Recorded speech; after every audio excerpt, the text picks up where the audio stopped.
नमस्कार दोस्तों, स्वागत है आपका जेपीवाई एकेडमी में। आज के इस क्लास में कक्षा 10 हिंदी का 8वां चैप्टर जित जित मैं निरखत हूँ, इसके अंतर्गत लेखक परिचय और पाठ का सारांश को विस्तार से समझेंगे। तो चलिए शुरू करते हैं। जित जित मैं निरखत हूँ, यह पाठ रश्मि वाजपेयी और बिरजू महाराज के बीच बातचीत का हिस्सा है।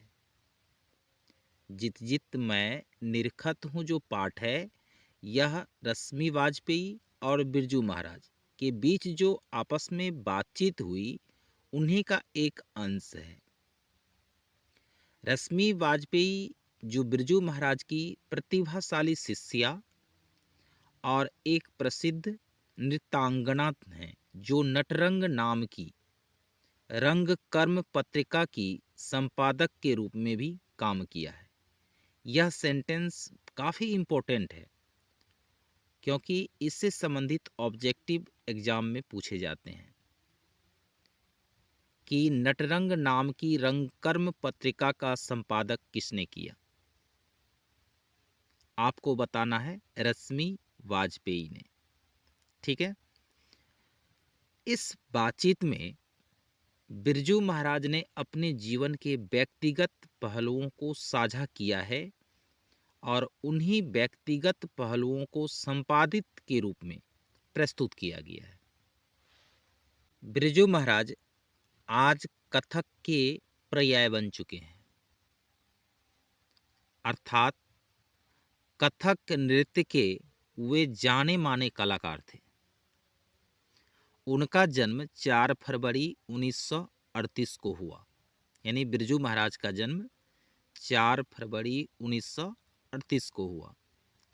वे अपने घर में सबसे छोटे थे और उनके पिता एक जाने माने कलाकार थे, और उनके साथ रहते हुए बिरजू महाराज ने बचपन में ही कला की दुनिया में कदम रख दिया। लेकिन जल्द ही उनके पिता का निधन हो गया, जिससे उनका बचपन मुश्किलों से भरा रहा। इन हालात में उनकी मां ने उन्हें संभाला और आगे बढ़ने का हौसला दिया। जब ये छोटे थे और जब छोटी उम्र में ही इनके पिता का निधन हो गया, तो इन हालात में इनकी मां ने इन्हें संभाला और आगे बढ़ने का हौसला दिया। बिरजू महाराज ने हमेशा अपने पिता को गुरु माना और अपनी मां को अपनी कला को निखारने वाली जज कहा। ये भी काफ़ी इम्पोर्टेंट है ये सेंटेंस, कि बिरजू महाराज ने गुरु किसे माना, तो अपने पिता को, और जज किसे कहा, अपनी मां को। तो यह सेंटेंस काफ़ी इम्पोर्टेंट है बोर्ड एग्जाम के दृष्टिकोण से, ऑब्जेक्टिव के लिए, कि बिरजू महाराज ने हमेशा अपने पिता को गुरु माना और अपनी मां को अपनी कला को निखारने वाली जज कहा। महज 18 साल की उम्र में उन्हें संगीत नाटक अकादमी अवार्ड मिला। यानी संगीत नाटक अकादमी जो अवार्ड था, वह 18 साल की उम्र में ही बिरजू महाराज को मिल गया। उनकी सरलता, हंसमुख स्वभाव और मिलनसार व्यक्तित्व को देखकर उनकी महानता का अंदाजा लगाना आसान नहीं था। उनका व्यवहार बिल्कुल बच्चों जैसी मासूमियत लिए हुए था। इस प्रकार ये था लेखक परिचय। अब चलते हैं पाठ का सारांश। प्रस्तुत पाठ जित जित मैं निरखत हूँ में साक्षात्कार अर्थात बातचीत के माध्यम से कथक नृत्य के महान कलाकार पंडित बिरजू महाराज के जीवन, उनके कला प्रेम और नृत्य कला में उनके योगदान को प्रस्तुत किया गया है। बिरजू महाराज का जन्म 4 फरवरी 1938 को लखनऊ के जफरीन अस्पताल में हुआ था। वे अपने माता पिता की सबसे छोटी संतान थे और उनका जन्म 3 बहनों के लंबे अंतराल के बाद हुआ। यानी कि ये अपने माता पिता के सबसे छोटे संतान थे और इनसे बड़ी 3 बहन थी। उनकी माँ की उम्र उस समय करीब 28 साल और बड़ी बहन की उम्र 15 साल थी जब इन्होंने जन्म लिया। उनके पिता प्रसिद्ध नर्तक थे जो उनके जन्म के समय रायगढ़ के राज दरबार में थे। इनके जो पिता थे वह क्या थे? प्रसिद्ध नर्तक। और कहाँ काम करते थे? तो रायगढ़ के राज दरबार में। बिरजू महाराज का बचपन रामपुर, रायगढ़ और पटियाला इन सभी स्थानों में बीता। उन्हें नृत्य कला विरासत में मिली थी और अपने पिता के साथ नृत्य कार्यक्रमों में जाया करते थे। रामपुर के नवाब के दरबार में उनके पिता के साथ कई मशहूर कलाकार जैसे मुश्ताक हुसैन खां और हाफिज अली खां भी मौजूद रहते थे।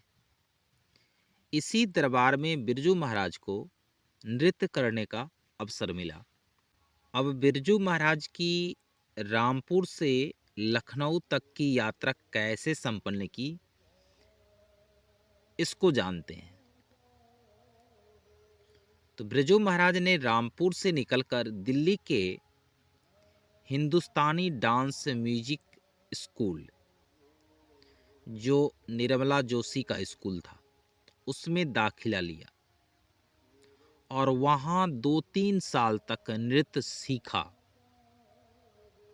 और यह 1934 की बात है। इसी दौरान दिल्ली के जुबली टॉकीज हॉल में उनका एक बड़ा प्रोग्राम हुआ जिसमें उनके पिता ने तबला बजाया। पिता के सानिध्य में रहकर बिरजू महाराज धीरे धीरे नृत्य कला में पारंगत हो गए। उनका परिचय कपिला जी और लीला कृपलानी से हुआ।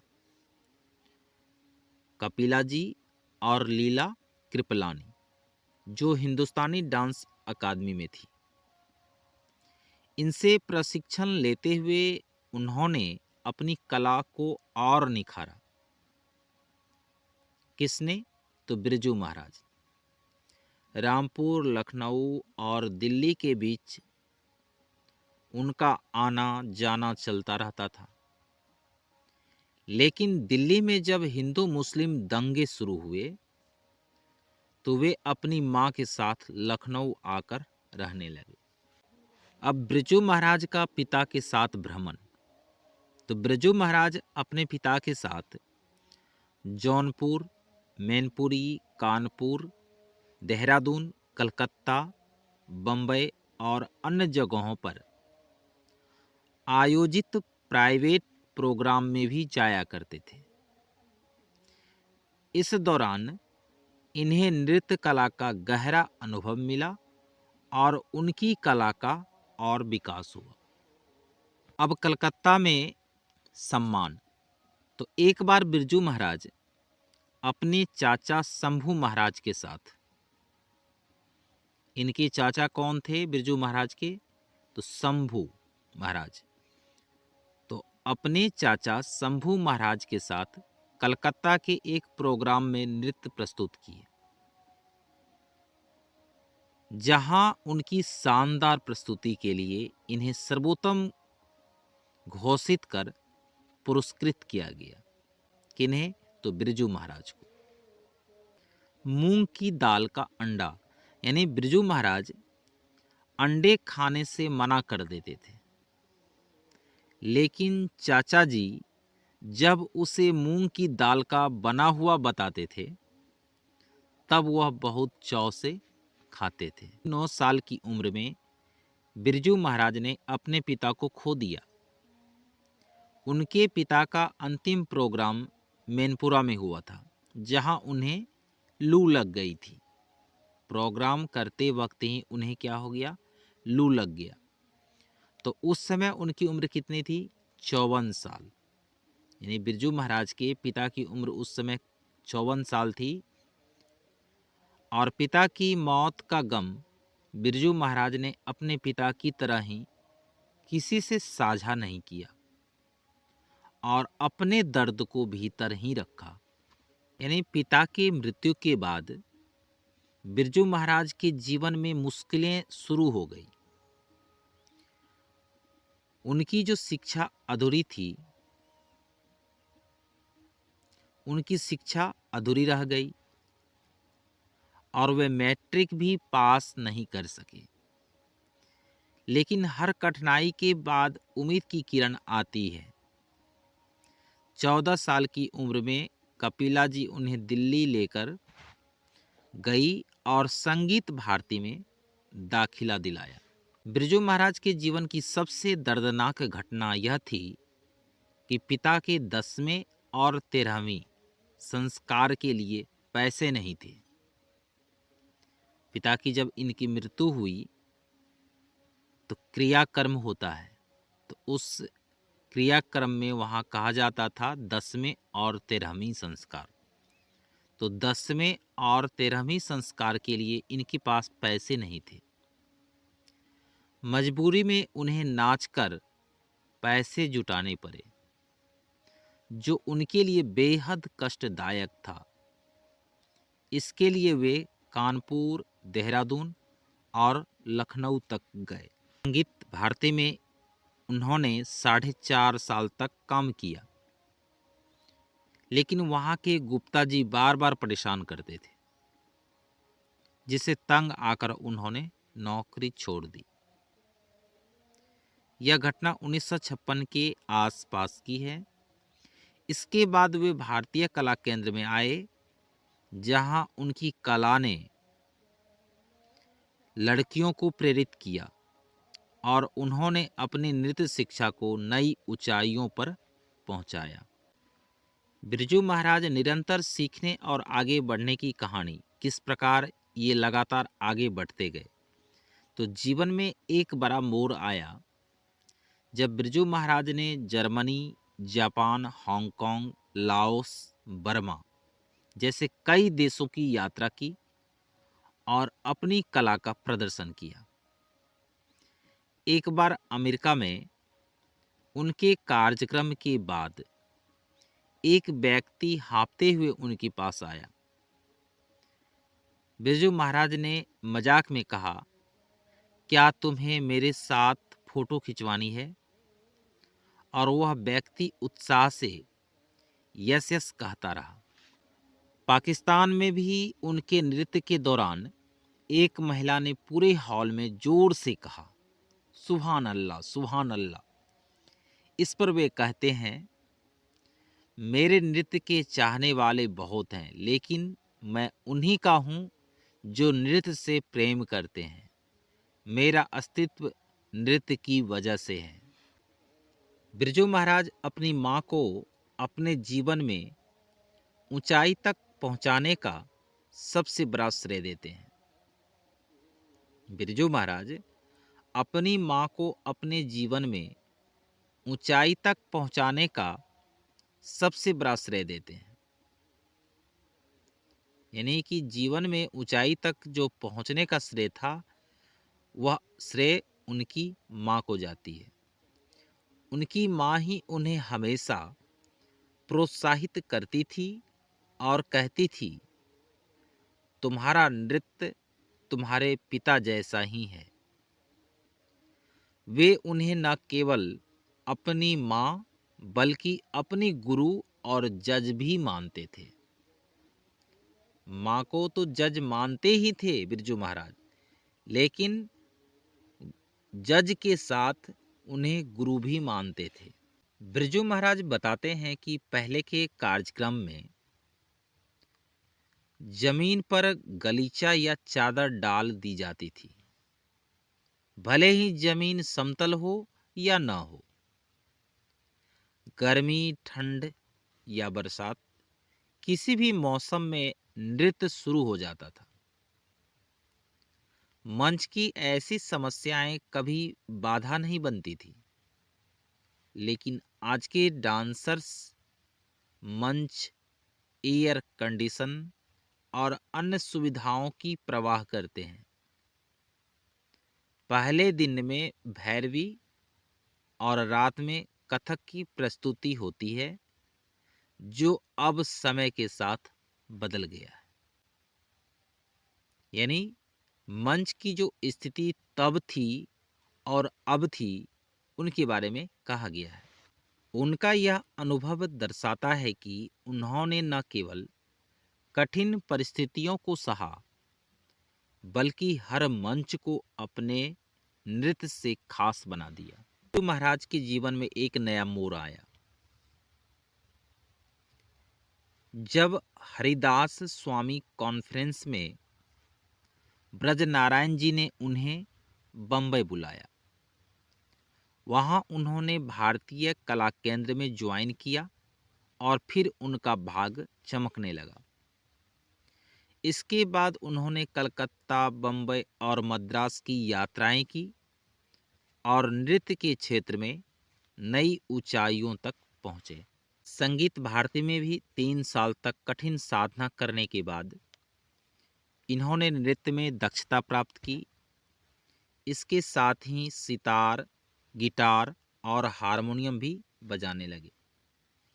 बचपन में वे मोहल्ले के लोगों को फिल्मी गानों गाकर खुश किया करते थे और इस समय एक सिंधी परिवार उनके प्रति दयालु था और कभी-कभी उनकी मदद भी करता था, साथ ही खाना भी खिलाता था। बिरजू महाराज अपने जीवन में विदेश यात्रा भी किया और वहां जाकर प्रदर्शन किया।